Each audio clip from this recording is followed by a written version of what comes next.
오늘은 앞서 읽은 사도행전 5장 27절에서 42절 말씀을 가지고 하나님께 순종하는 것이 마땅하다, 이런 말씀으로 함께 나눠보고자 합니다. 오늘 우리가 읽은 이 사도행전 5장 27절에서 42절의 말씀은 이제 사도들이 2차 체포가 됩니다. 사도들이 이 체포되는데 이 종교 권력자들에게 둘러싸여서 이제 대제사장으로부터 신문을 당합니다. 이 비공식적인 종교 재판이 시작되고 있습니다. 이 사도들은 종교 지도자들이 죽인 예수님을 하나님이 살리셨다는 말로 오히려 그들을 정죄하고 있습니다. 이 정죄하는 말을 듣자 이 공회 모두가 분노합니다. 우리가 읽은 27절에서 32절에는 보면 신문과 변론에 대한 이야기가 나옵니다. 이렇게 27절, 28절에 보면 그들을 끌어다가 공회 앞에 세우니 대제사장이 물어 이르되 우리가 이 이름으로 사람을 가르치지 말라고 엄금하였으되 너희가 너희 가르침을 예루살렘에 가득하게 하니 이 사람의 피를 우리에게로 돌리고자 함이로다.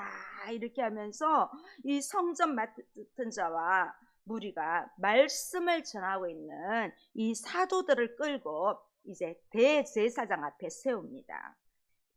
거대 종교 권력 앞에 선 이 사도들의 두 번째 신문이 시작되고 있습니다. 이 의회 재판의 주도권은 대제사장에게 있습니다. 이 대제사장은 사도들의 불법 혐의를 공회 앞에서 진술합니다. 얼마 전 베드로와 요한에게 엄하게 경고했는데 이번에도 어겼다고 지적하고 있습니다.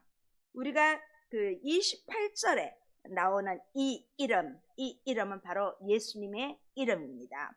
우리가 앞서 본 4장 18절에는 이 대제사장이 예수의 이름이라는 표현을 썼는데 오늘 5장에는 예수의 이름이 아니라 뭐라고 표현합니까? 이 이름. 왜 이 이름이라고 했을까요? 이제 그 사람들은 예수님의 이름을 입에도 올리기 싫었던 것입니다. 그만큼 이름을 올리기에도 심기가 불편해서 이번에는 이 이름이라고 합니다. 그런데 이 대제사장의 이 이름이라는 이 예수님의 이름은 역설적에도 이 사도들의 모든 이적과 말씀 전파가 철저하게 예수님의 이름으로 행하여졌다는 것을 오히려 반증해 주고 있습니다. 사도들은 자신들은 뒤에 숨기고 안전뱅기를 일으키고 지나가는 사람마다 병사들이 낫고 이러한 일들이 있었지만 오직 사도들은 예수님의 이름만 내세우면서 예수님이 명하신 하나님 나라 복음에만 전심전력하였습니다. 이 종교 지도자들은 인정하고 싶지 않았겠지만 철통같이 감시되고 있던 이 감옥에서 사도들이 정말 감쪽같이 나왔는데 이 역시 하나님의 역사라는 것을 부인할 수가 없었습니다. 이렇게 이제는 모든 주도권이 종교 지도자들에게 있는 것이 아니라 오히려 사도들에게 있습니다. 잡혀왔지만 주도권이 이들에게 있습니다. 오히려 사도들은 종교 지도자들을 꾸짖으면서 복음을 선포할 수 있는 그러한 상황이 되었습니다. 몇 시간도 안 되는 잠깐의 고통을 통해 오히려 하나님의 큰 영광을 올려드릴 수 있고 복음이 전파되는 계기가 되었습니다. 대제사장이 사도들을 통해서 야단치는데 뭐라고 합니까? 너희가 너희 가르침을 예루살렘에 가득하게 하니, 아니 예루살렘이 가장 큰 도시입니다. 유대의 수도 아닙니까? 그 지역에 가득해서 이제 이 예수라는 사람의 이름에 대해서 모르는 사람이 없다, 이렇게 오히려 표시를 하고 있습니다. 그런데 이때 베드로와 사도들은 담대히 대답하고 있습니다. 뭐라고 대답합니까? 29절. 베드로와 사도들이 대답하여 이르되 사람보다 하나님께 순종하는 것이 마땅하니라. 이렇게 대제사장의 고발과 신문을 두고 베드로와 사도들에게 오히려 변론할 기회가 주어집니다. 자, 첫 번째 신문 때 베드로가 똑같은 오늘 말처럼 했습니다. 사람의 말과 하나님의 말씀 중 어느 것이 듣는 것이 옳으냐? 이 첫 번째 신문 때는 종교 지도자들에게 선택할 수 있도록 했습니다. 질문에 대한 선택을 수사적인 질문을 했습니다. 그런데 오늘은 뭐라고 합니까? 아예 후자로 당연히 옳다, 정확한 선언으로 답을 내립니다. 그들은 붙잡혀왔지만 예수 그리스도의 능력으로 오히려 담대하고 더 강하여졌습니다. 그들은 하나님께 순종하는 것이 마땅하다고 담대하게, 그들의 생명이 어떻게 되는지도 모르는데, 지금 사도들은 이번에 잘못하면 죽을 수도 있습니다. 그러나 이들은, 종교 지도자들은 예수님을 전하지 말라고 하지만 오히려 하나님의 사자는 담대하게 전하라, 이 말씀을 믿고 제자들은 하나님의 말씀에 순종하고 복종했을 뿐입니다. 사도들의 변론은 계속 되었습니다. 사람들은 보통 이런 위기 상황에 처해지면 진짜 모습이 나타납니다. 마음속에 있는 진짜 있는 말 합니다. 본심을 말하게 됩니다. 자, 그러면서 그 사람 속에 자리 잡고 있는 진짜 인생관이 나옵니다. 오늘 이 12사도, 사도들의 핵심 인생관은 사람보다 하나님께 순종하는 것이라는 것입니다. 반면에 종교 지도자들은 그들의 인생관은 하나님은 상관없고 사람들의 눈치를 보고 있습니다. 그러면서 자신들이 높아지는 것입니다. 그런데 사도들은 자기들이 높아지고 낮아지는 것에 대해서 전혀 관심이 없습니다. 그냥 하나님께 순종합니다. 사람의 뜻이 하나님의 뜻을 거스를 때는 사람의 뜻에, 높은 자리에 있는 사람의 뜻에 순종하는 것이 아니라 하나님의 뜻에 순종하는 것이 사도들의 인생관이었습니다. 우리는 어떻습니까? 우리는 살아가면서 사람들의 눈치를 얼마나 많이 봅니까? 우리가 교회 안에 있지만 교회 안에서도 이분 저분 눈치 볼 수도 있습니다. 직장에 가도 사람들의 눈치를 봐야 됩니다. 윗사람은 아랫사람, 아랫사람은 윗사람. 자, 사업처에 가도 손님의 눈치를 봐야 되고 같이 일하는 사람의 눈치도 봐야 됩니다. 요즘 자기가 고용한 사람이라고 해서 마음대로 할 수 있습니까? 그럼 다 신고하지요. 언제 줄지 그만둘지 모르니까. 오히려 고용주도 뭐랄까요? 이렇게 조금 눈치를 봐야 됩니다. 위에 있는 위정자들도 마음대로 권력을 가지고 있지만 그 권력을 마음대로 쓰다 보면 국민들께 오히려 역효과를 나타냅니다. 제자들은 하나님 말씀에 오직 순종했을 뿐입니다. 사도들은 여기에서 멈추지 않습니다. 사실 이 사도들은 지금 생명이 아주 위급한 상황입니다. 30절에서 32절을 보면 베드로와 사도들이 하는 말은 지금까지 사도들이 전한 말과 똑같습니다. 우리가 앞서 본 4장 본 것과 똑같습니다. 베드로는 뭐라고 합니까? 유대 종교 지도자들이 예수를 죽였으나 하나님께서 다시 살리신 역사적인 사실을 지적함으로써 그들의 반신적, 좀 뭐랄까요? 안티가드, 그렇게 말하면 될까요? 반신적임을 강하게 지적하고 있습니다. 특히 베드로는 본문에서 예수를 죽이기 위하여 매 단 것을 가리킬 때 십자가라고 말하지 않습니다. 뭐라고 말합니까? 십자가라고 말하지 않고 나무라고 표현합니다. 특히 신명기 21장 2절 3절에 보면 나무에 달린 자마다 저주를 받은 자라, 이 신명기 내용과 연관해 볼 때 나무에 매달린 예수님은 하나님께 저주받은 자가 되는 것입니다. 이 사람들의 율법에 따르면요. 그런데 오늘 본문에서는 예수를 나무에 매단 자가 너희다. 이 너희가 누구입니까?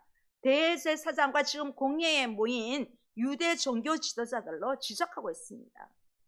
사도들은 예수님을 하나님의 저주받은 자로 여겨 나무에 매달게 한 이 대제사장과 종교 지도자들의 악행을 지금 드러내고 있습니다. 앞에서도 베드로와 사도들은 사람보다 하나님께 순종해야 한다고 말을 했습니다. 그런데 지금도 여전히 동일하게 하나님의 편에 서서 하나님을 대적한, 예수님을 대적한 그들과 명백히 대조시킴으로써 예수님을 나무에 매달아 죽인 대제사장을 비롯한 종교 지도자들에게 지금 하나님을 대적한 사람이 바로 너희다고 그렇게 말하고 있습니다. 자, 지금 사도들은 이제 예수님 부활 성천하신 후에 복음을 전하면서 많은 사건과 표적과 기사를 일으킨 후에 이 사람들에게 눈의 가시가 되었습니다. 이미 한번 체포되어서 옥문이 열리는 일이 있었습니다. 자, 이번에 또 두 번째 체포되었습니다. 어떻게 될지 모릅니다. 생명이. 자, 이 사람들은 생명을 담보로 사도들은 담대하게 복음을 전합니다. 우리 교회의 핵심은 복음입니다. 이 복음이 바로 우리 주 예수 그리스도이십니다. 예수 그리스도의 십자가의 죽음과 부활의 메시지야말로 능력의 근원입니다. 십자가에 죽으시고 부활하신 구원자 예수 그리스도, 예수님이 바로 스토리입니다. 히스토리, 그의 이야기입니다. 우리는 예수님의 이야기가 우리 교회를 움직이는 능력의 핵심이어야 됩니다. 또한 우리 세상을 변화시킬 수 있는 능력이 바로 우리 주 예수 그리스도라는 것입니다. 자, 이들의 속내를 다 간파한 사도들은 지속적으로 바로 예수 그리스도의 부활을 선포하고 있습니다. 자, 이렇게 사도들은 담대히 복음을 전하고 있는데 이들은 어떻습니까? 사도들의 변론에 아주 분노하고 있습니다. 격분한 나머지 예수님 때처럼 사도들을 죽이자는 말이 여기저기서 막 들려옵니다. 이제 33절에서 42절까지는 이 공회 내부는 논쟁과 어떤 결론을 짓습니다. 33절 한번 보시겠습니다. 그들이 듣고 크게 놓아여 사도들을 없이 하고자 할세. 자, 이 종교 지도자들은 사도들의 핵심 메시지, 복음을 듣고 아주 심히 분노하고 있습니다. 자, 이전에 똑같은 메시지를 들은 앞에 사람들은 사도행전 2장에 보면 형제들아 우리가 어찌할꼬 하면서 회개하고 예수님을 믿고 침례를 받고 하나님의 자녀가 되어서 새 생명을 얻었습니다. 그런데 똑같은 복음을 전하는데도 이 부활의 메시지를 듣고 놀랐습니다.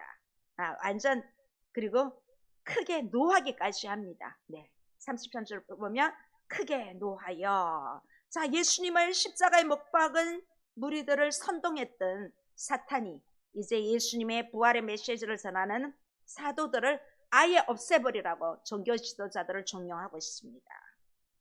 자, 그런데 이 위기의 순간에 의외의 일이 발생합니다. 실제로 이들에게는 사형 집행권이 없었습니다. 공회의 결정사항에 복종하지 않는다는 제목으로 사실은 출교 이상의 조치를 취할 수는 없습니다. 이 공회원들은 격분한 나머지 불법을 저지르면서까지 사도들을 죽이려고 합니다. 자, 34절, 35절 한번 볼까요?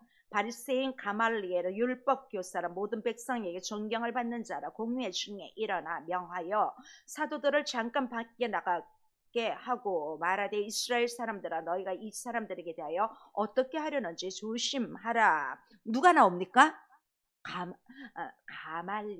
가말리엘이 갑자기 나타납니다. 만약 오늘 이 가말리엘이라는 율법 교사의 중재가 없었다면 사도들은 그 자리에서 처형당할 수 있습니다. 즉각 심판을 받는 거죠. 즉결, 죽임을 당할 수밖에 없는 급박한 상황에 있었습니다. 그런데 이 사도들의 목숨과 생명에 대한 위기뿐만 아니라 이제는 교회의 근원을 무너뜨리려는 교회의 위기가 닥쳐오게 되는 것입니다. 이런 위기 상황 속에서 바리새인 가말리엘의 중재로 사도들은 이 위기를 극적으로 정말 모면하게 됩니다.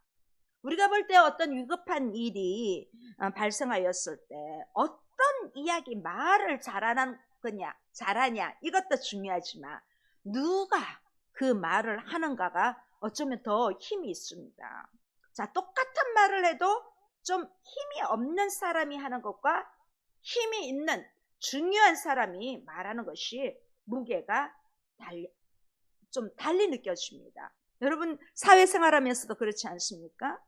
짧고 간단한 말인데도 중요한 사람의 입에서 나오는 말은 모든 사람이 귀를 기울이게 됩니다. 그 당시 유대 종교 지도자들 사이에 이 가말리엘이 바로 그런 사람이었습니다.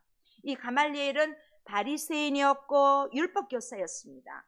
이 사람은 구약 연구에 아주 많은 시간과 에너지를 바치는 바리새인이었습니다. 그 중에도 율법 교사로 율법을 가르치는 선생님이었습니다. 우리가 앞으로 이제 사도행전 뒤를 쭉쭉 볼 겁니다. 이제 사도 바울이 아직은 출연하지 않습니다. 이후에 이제 사도 바울이 출연하면서 그 사도 바울의 편지나 이런 데 보면 바울이 바로 가말리엘 문하생 제자였습니다. 그래서 이 가말리엘이 원래 바울 사도의 선생님이었습니다. 그런데 이 사람은 모든 사람에게 존경을 받았어요. 이 바리새인 사람들에게만 존경받는 것이 아니라 그 누구에게도 대제사장들과 제사장들이 많은 사두개인들에게도 그 사람들에게도 다 존경을 받는 사람이었습니다.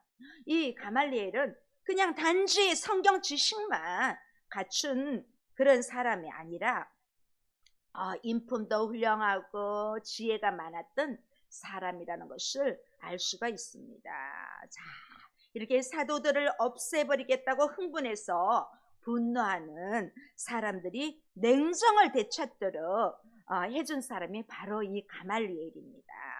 그가 지혜로운 것은 사도들 있는 자리에서 말하지 않습니다. 사도들을 밖으로 잠시 나가게 합니다. 그 자리에 두고 말한 것이 아니라 이 당사자들을 밖에 나가게 하고 자기들끼리 이야기를 합니다. 그냥 단순히 밖으로 보낸 것이 아니라 좀 한 템포를 쉬고 가자는 것입니다.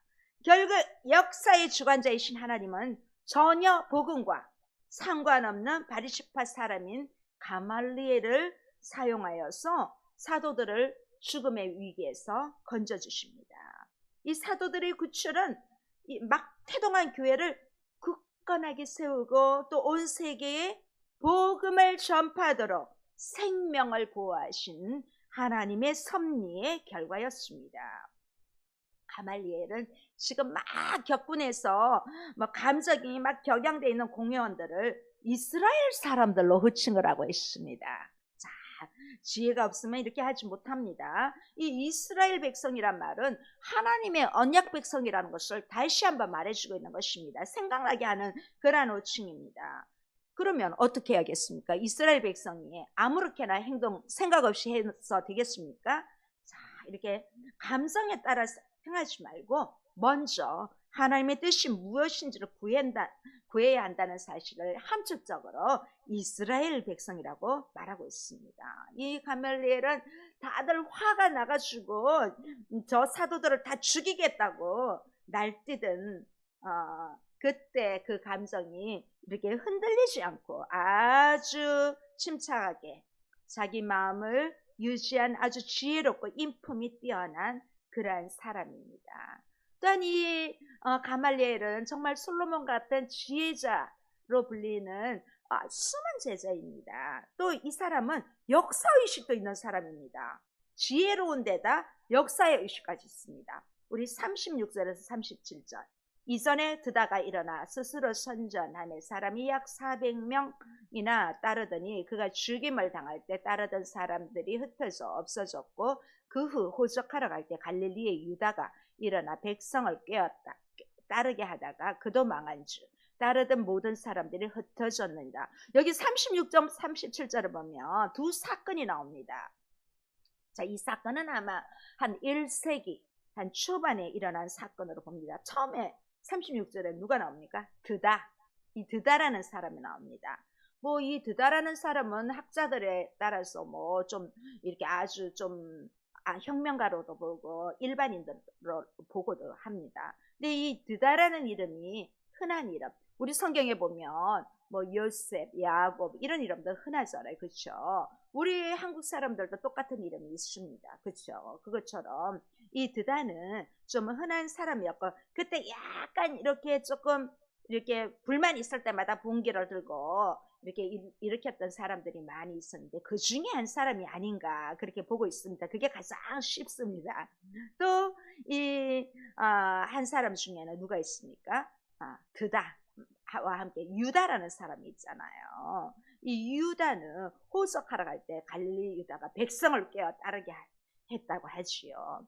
자, 이렇게 가말리엘은 당장 눈앞에 있는 상황만 보는 것이 아니라 과거에 일어났던 비슷한 사건을 금방 생각해내고 거기서 교훈을 얻고자 사람들을 설득하고 있습니다. 자, 이 드다와 유다 사건에서 모든 사람이 흩어졌다는 것을 두 번씩이나 반복하며 강조하고 있습니다. 이 가말리엘은 지금 종교 지도자들이 갖고 있는 두려움이 뭔지 정확하게 알고 있습니다.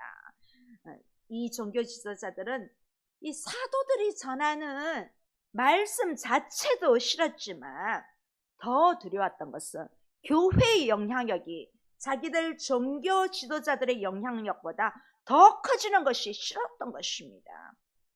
우리가 이 가말리엘의 의중을 좀 쉽게 풀어보면 지금 한창 예수운동의 기세가 올라가고 있는데 괜히 사도들을 죽이게 되면 자극하게만 된다. 벌집에 괜히 이 쑤시는 꼴이 되는 것이라고 그렇게 말하는 것입니다. 그냥 이 일을 가만히 놔두면 더 큰 문제로 안 만들어진다. 근데 이걸 건들면 오히려 더 큰 문제를 만든다. 그냥 놔두면 자연히 흩어져 없을 것이라면서 이 종교 지도자들을 대제사장들을 다독거리면서 굉장히 중요한 결론으로 말을 하고 있습니다. 우리 38절 39절 한번 읽어보시겠습니다. 시작. 이제 내가 너희에게 말하노니 이 사람을 상관하지 말고 버려두라. 이 사상과 이 소행이 사람으로부터 났으면 무너질 것이요 만일 하나님께로부터 났으면 너희가 그들을 무너뜨릴 수 없겠고 도리어 하나님을 대적하는 자가 될까 하노라 하니. 자, 가말리엘은 두 사례로 말하면서 이 모든 것이 잠시 잠깐 그냥 선도에 지나지 않는다고 말하면서 이 사람들을 설득하고 있습니다. 참 합리적이고 이성적입니다. 그리고 설득력이 있습니다. 그냥 놔두면 된다. 이것이 만약에 사람에게서 난 것이라면 무너질 것이다. 또한 뭐라고 합니까? 그런데 만일 하나님께로부터 났으면 어떻게 된다? 너희들이 그들을 무너뜨릴 수도 없고 오히려 하나님을 대적하는 자가 된다고 그렇게 굉장히 설득력 있는 말을 하고 있습니다. 자, 이런 점에서 볼 때 이 가말리엘은 사도들의 주장에 비록 동조는 하지 않았지만 하나님의 역사하심에 대해서는 분명한 신뢰를 가진 그러한 인물이었음을 알 수 있습니다. 역사의 주관자는 하나님이십니다.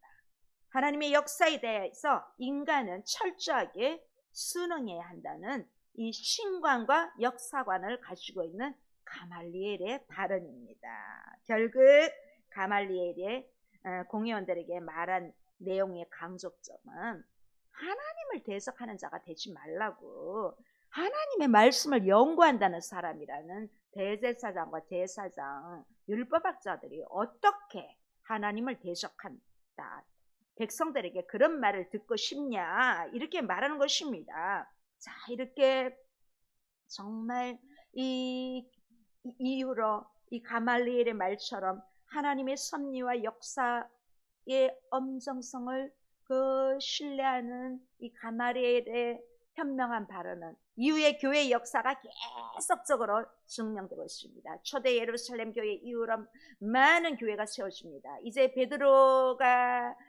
들어가면 이후로는 바울 사도를 통하여 바울 사도가 예수님을 만나고 그러면서 이제 많은 교회들이 세워지게 됩니다. 결국 로마에까지 세우게 됩니다. 우리는 세상을 살아가면서 참 우리 시야가 참 좁을 때가 있습니다. 지금 이 가말리엘은 앞으로 뒤를 바라보고 있습니다. 이렇게 단기적인 바로 눈앞에 있는 어떤 이익과 상황에만 보고 우리가 좀 장기적인 그러한 영원한 영적인 관점에서 볼 수 있으면 좋겠습니다. 내가 지금 하는 이 일이 하나님께 영광이 될까?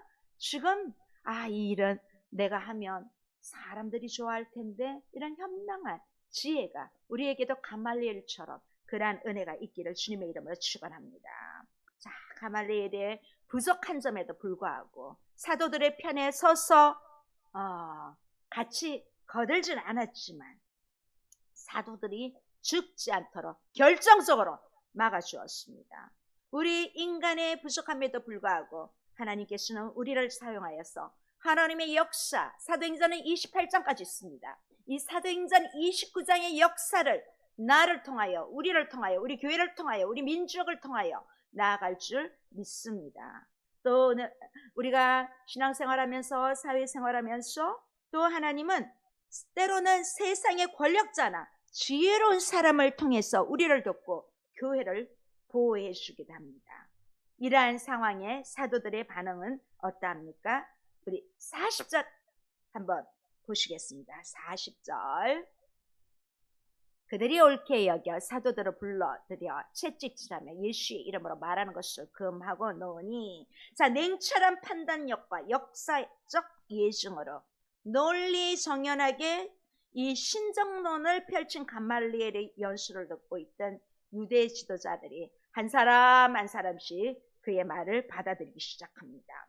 이제 바리새인들 뿐만 아니라 제사장들의 주류였던 사두개인들도 가말리엘의 조언에 공감하면서 받아들입니다. 그런데 받아들이기는 하지만 아주 자존심이 상합니다. 우리가 어떤 말을 진짜 이렇게 설득당할 때, 그러고 싶지 않을 때는 조금 자존심 구겨지잖아요. 이 사람들도 지금 엄청 자존심이 상한 것입니다. 그냥 놔주면 사도들의 모든 말들이 맞다고 인정하는 꼴이 되는 것이요. 그냥 놔둘 수 없어서 이 사람들은 사도들에게 채찍질을 합니다. 자, 이 사도들이 맞는 매는 그냥 단순한 매가 아닙니다. 율법에서 최고로 줄 수 있는 매가 40에 하나 감한매입니다. 그러면 몇 대까지 때릴 수 있어요? 네, 39대까지 때릴 수 있습니다. 자, 이렇게 40에서 한 대 감한 39대, 39대의 채찍질을 사도들에게 가합니다. 자, 여기 말씀에는 너무 간단히 채찍질해서 금하고 놓았다고 나와 있지만 아주 무자비한 채찍질입니다. 이 끝에 그 짐승의 뼈 조각과 쇠 조각이 붙어 있습니다. 달려있는 채찍으로 무지막지한 군인들이 얼마나 힘이 셉니까? 휘둘러 때는 채찍질을 39대나 때리고 놓아준 것입니다. 지금 이 영상은 우리 영화 패션 오브 크라이스트의 한 장면입니다. 바로 그 채찍질 하는 장면입니다. 아니, 정말 걸어갈 수도 없는 그러한 엄청난 고문입니다. 종아리 조금만 맞아도 아픈데, 우리 중학교 3학년 때, 제가 중학교 3학년 때 교무실 바로 옆에 3학년 5반 교실이 있었어요. 떠돌다가 전체 다 종아리 5대 맞았는데, 이거 몇 날 며칠 일주일 이상 피멍 들고 멍이 하얘지는데 한 2주일 이상은 걸렸던 것 같습니다. 정말 이 가말리엘은 아무 상관하지 말고 그들을 보내주라는 충고를 했는데도 옳게 여기기는 했지만 이미 하나님으로부터 떠난 저들의 속에는 인간적인 분노, 이 분노를 사그릴 수가 없었습니다. 그냥 풀어줄 수 없게 만들었습니다. 또 이와 더불어 그들은 또다시 이제 제자들에게 한 번 더 경고합니다. 예수의 이름으로 말하는 것을 금했습니다. 자, 지금 다 등이 찢어지고 피가 철철 흐르는 상황인데 사도들은 뭐라고 말합니까? 41절 한번 보시겠습니다. 사도들은 그 이름을 위하여 능력받는 일에 합당한 자로 여기심을 기뻐하면서 공회 앞을 떠나니라. 이제 불법으로 감금을 당하고 채찍에 맞고 많은 고난을 당했음에도 불구하고 사도들은 창피하거나 치욕스럽게 생각하지 않았습니다. 의기소침하지 않았습니다. 도리어 기뻐했습니다. 왜냐하면 이 사도들이 정말 윤리적으로 도덕적으로 법적으로 잘못해서 고난받은 것이 아닙니다. 예수님의 이름을 전하다가 고난받은 것입니다. 그들의 믿음을 지키기 위해서 고난을 당했기 때문입니다. 지금 등이고 뭐고 온몸이 갈기갈기 찢어져서 피가 철철 흐르는 그런 상황인데도 사도들은 기뻐했습니다. 저들이 볼 때는 완전 미친 사람처럼 보였겠지요. 처참하게 맞고도 웃으니까요. 한 대만 맞아도 아픈데 39대나 맞았으니 얼마나 아팠겠습니까? 그런데 사도들은 웃고 기뻐합니다. 자, 사도들을 보면서 오히려 종교 지도자들이 더 놀랐을 것입니다. 저 광경을 보고 아마 이런 핍박을 다 겪고 핍박 속에 다 그 속에서도 예수님의 어떤 사랑을 느꼈던 베드로 전후서에 보면 사랑하는 자들아 하고 권면하고 있습니다. 이렇게 성령 충만한 사람은 예수님으로 인하여 고난을 당하면 당할수록 예수님을 더 깊게 느끼고 더 감사하게 합니다. 세상도 마귀도 인정해 줍니다. 자, 마귀도 벌벌 떨 정도의 신앙이 되는 것입니다. 우리도 사도들처럼 정말 세상도 마귀도 인정해주는 그러한 성도가 되기를 주님의 이름으로 축원합니다. 이렇게 풀려난 사도들은 즉시 그 몸으로 또 복음을 전하는 일을 합니다. 오늘 마지막 말씀 42절 한번 보시겠습니다.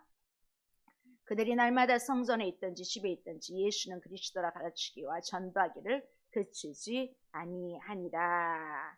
자, 어떠한 핍박에도 불구하고 공회의 거듭난 금지 명령에도 불구하고 예수님을 전하지 말라 했거든요. 그렇지만 복음 전파는 계속되고 있습니다. 그들이 쉬지 않고 가르치고 전도한 내용은 아주 단순합니다. 뭡니까? 예수는 그리스도다. 예수는 그리스도다. 이 말입니다. 자, 이 예수는 그리스도라는 것은 대망하고 있는 메시아, 즉 지금도 그들이 기다리고 있는 그 메시아가 아니라 이미 그들이 십자가에 못 박혀 죽였던 나사렛 예수라는 것입니다.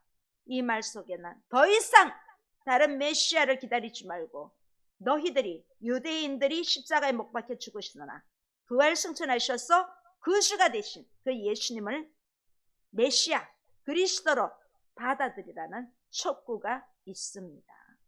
이 사도들이 듣고 말을 듣고 있던 그들에게 담대하게 전했던 것처럼 이제 사도들처럼 우리도 이 말씀을 우리 교회가 이제 세상을 향해 또 믿지 않는 성도들을 향해 계속적으로 이어서 해야 할 일입니다. 이 사도들의 메시지는 아주 심플합니다. 예수는 그리스도다. 뭐라고요? 예수는 그리스도다. 여기서 예수는 이름입니다. 그리스도는 직책입니다.